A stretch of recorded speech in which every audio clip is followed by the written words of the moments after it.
Hello students, welcome to Padhaku. मैं हूं चक्रधर और आज हम पढ़ेंगे एनिमल्स में होने वाले होलोजोइक न्यूट्रिशन के बारे में। ये होलोजोइक एनिमल्स क्या है? वैसे एनिमल्स जो कॉम्प्लेक्स फूड मटेरियल्स को शरीर के अंदर न्यूट्रिशन के दौरान लेते हैं उसे होलोजोइक एनिमल्स कहते हैं। ये होलोजोइक एनिमल्स 3 प्रकार के होते हैं: हर्बीवोरस, कार्निवोरस और ओमनिवोरस। ऐसे ऑर्गेनिजम्स जो प्लांट्स से अपना न्यूट्रिशन प्राप्त करते हैं उसे हर्बीवोर्स कहते हैं। That is organisms which feeds on plants. जो प्लांट्स को खाते हैं उसे हर्बीवोर्स कहते हैं। ऑर्गेनिजम्स जो फ्लैश या मीट को खाते हैं उसे कार्निवोर्स कहते हैं। जैसे टाइगर, लायन, ये क्या खाता है? फ्लैश या मीट। उन्हें कार्निवोर्स कहते हैं। और जो ऑर्गेनिजम्स प्लांट्स को खाते हैं उसे हर्बीवोर्स कहते हैं। एग्जाम्पल: रैबिट, काव, गोट, ये सब क्या है? हर्बीवोरस, जो प्लांट्स को खाते हैं। वैसे ऑर्गेनिजम्स जो प्लांट्स और एनिमल्स दोनों को खाते हैं उसे ओमनिवोरस कहते हैं। और वैसे एनिमल्स कौन कौन से हैं? जैसे क्रो, कौवा, पिग और मैन। ये एनिमल्स को भी खाते हैं और प्लांट्स को भी खाते हैं, इसलिए इन्हें ओमनिवोरस कहते हैं। वैसे ऑर्गेनिजम्स जो कॉम्प्लेक्स ऑर्गेनिक फूड मटेरियल्स को इंजेस्ट करते हैं उसे होलोजोइक एनिमल्स कहते हैं। और ये 3 प्रकार के होते हैं: हर्बीवोर्स, कार्निवोर्स और ओमनिवोर्स। ये हमने पढ़ लिया। चूंकि होलोजोइक एनिमल्स बहुत प्रकार के होते हैं इसलिए इनको क्लासिफाई कर दिया गया है। कुछ केवल प्लांट्स को खाते हैं, कुछ एनिमल्स को खाते हैं, कुछ दोनों को खाते हैं। हेटेरोट्रॉफ्स डायरेक्टली या इनडायरेक्टली ऑटोट्रॉफ्स पर निर्भर है। न्यूट्रिशन के स्टडी के आधार पर हम यह निष्कर्ष पर पहुंचते हैं कि हेटेरोट्रॉफ्स का सर्वाइवल ऑटोट्रॉफ्स पर डायरेक्टली या इनडायरेक्टली निर्भर करता है। इसको हम इस प्रकार से समझें: ऑटोट्रॉफ्स सेल्फ डिपेंडेंट है, अपना भोजन स्वयं बना लेते हैं। हेटेरोट्रॉफ्स अपना भोजन स्वयं नहीं बनाते हैं, वे अपने भोजन के लिए दूसरे पर निर्भर रहते हैं, यानी ऑटोट्रॉफ्स पर निर्भर रहते हैं। ऑटोट्रॉफ्स दूसरों पर निर्भर नहीं रहते हैं। हेटेरोट्रॉफ्स को एक तरह से या दूसरे तरीके से ऑटोट्रॉफ पर निर्भर रहते हैं। या तो वे प्लांट्स को खाते हैं, ऑटोट्रॉफ्स को खाते हैं, या एनिमल्स को खाते हैं, या वे ऐसे ऑर्गेनिज्म को खाते हैं जो प्लांट्स को पर निर्भर रहते हैं। इस तरह से हम देखते हैं कि हेटेरोट्रॉफ्स अपने जीवन के लिए ऑटोट्रॉफ्स पर डायरेक्टली या इनडायरेक्टली निर्भर रहते हैं। इसे हम एक उदाहरण से भी समझ सकते हैं। लायन यह गोट को खाता है और गोट प्लांट्स को खाते हैं, यानी ऑटोट्रॉफ्स पर हर समय डिपेंडेंट है। यदि गोट नहीं रहेगा तो लायन नहीं रह सकता है।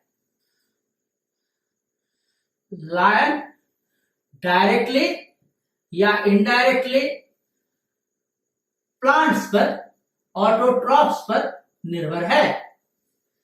इन एनिमल्स में होलोजोइक न्यूट्रिशन होता है, यानी यह होलसम फूड इंजेक्ट करता है, लेता है।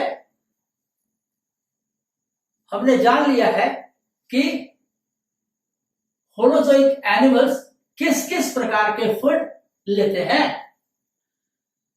जब हम होलोजोइक न्यूट्रिशन की बात करते हैं तो हम यह स्टडी करते हैं कि ऑर्गेनिज्म किस तरीके से फूड को इंजेस्ट करता है, डाइजेस्ट करता है, एब्जॉर्ब करता है, एसिमिलेट करता है और किस प्रकार अनडाइजेस्टेड फूड को एक्सपेल कर देता है, इजेस्ट कर देता है, शरीर से बाहर निकाल देता है। होलोजोइक न्यूट्रिशन में 5 स्टेप्स होते हैं। वे हैं इंजेशन, डाइजेशन, एब्जॉर्प्शन, एसिमिलेशन और इजेशन। यह इंजेशन क्या होता है? It is intake of complex food material. शरीर के अंदर कॉम्प्लेक्स फूड मटेरियल्स को लेते हैं, उसे इंजेशन कहते हैं। दूसरा है डाइजेशन। जब शरीर के अंदर कॉम्प्लेक्स फूड मटेरियल चला गया तो उसे डाइजेशन के दौरान कॉम्प्लेक्स फूड मटेरियल्स को ब्रेक डाउन करते हैं, तोड़ते हैं इनटू सिंपलर फॉर्म्स। कैसा? वह है एब्जॉर्बेबल फॉर्म होना चाहिए। कॉम्प्लेक्स फूड मटेरियल को तोड़ दिया सिंपल फॉर्म में और वह एब्जॉर्बेबल फॉर्म होना चाहिए। और ये एब्जॉर्बेबल फॉर्म कैसे बनता है? With the help of enzymes. Enzymes complex food material पर एक्ट करता है और उसे ब्रेक डाउन कर देता है। किस तरह के रूप में? एब्जॉर्बेबल फॉर्म में, जो कि एब्जॉर्ब हो जाता है। डाइजेस्टेड फूड मटेरियल यह एब्जॉर्ब हो जाता है और यह पास हो जाता है कहां पर? ब्लड और लिम्फ में। ब्लड और लिम्फ से में चला जाता है, एलिमेंट्री कैनाल से ब्लड और लिम्फ में चला गया और वह एब्जॉर्ब सिंपलर फूड जो ब्लड और लिम्फ में गया वह एसिमिलेट होता है। एसिमिलेशन के दौरान एब्जॉर्ब फूड मटेरियल जो है यह यूटिलाइज हो जाता है। किस चीज में? To give energy. और यह एनर्जी क्यों देता है? वेरियस शरीर के अंदर विभिन्न एक्टिविटीज होते रहते हैं, उसके रिक्वायरमेंट को पूर्ति करने के लिए फूड एसिमिलेट होता है। इस एसिमिलेशन के दौरान कोई एनर्जी रिलीज नहीं होता है।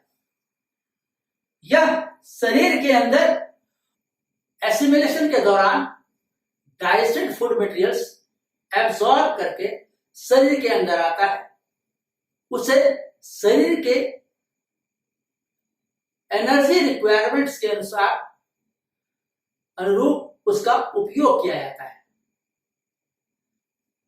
विभिन्न एक्टिविटीज के दौरान, एसिमिलेशन के दौरान एनर्जी नहीं बनता है। डाइजेस्टेड फूड मटेरियल्स एसिमिलेट होता है, आत्मसात हो जाता है, यानी डाइजेस्टेड फूड मटेरियल्स सेल्स में पहुंच जाता है जहां उसका यूज होता है। इसी एसिमिलेटेड फूड का रेस्पिरेशन के दौरान इसका उपयोग होता है और एनर्जी रिलीज होता है। इस तरह से हमने जाना कि एसिमिलेशन क्या है और रेस्पिरेशन क्या है, दोनों में अंतर क्या है। लास्ट प्रोसेस है इजेशन। न्यूट्रिशन के दौरान ज्यादातर फूड यूज अप हो जाते हैं, यूटिलाइज हो जाते हैं, पर कुछ रेसिड्यू बच जाते हैं जो अनडाइजेस्टेड होते हैं, वे शरीर के लिए अनुपयोगी हैं, व्यर्थ हैं, इसीलिए उसको शरीर से बाहर कर दिया जाता है।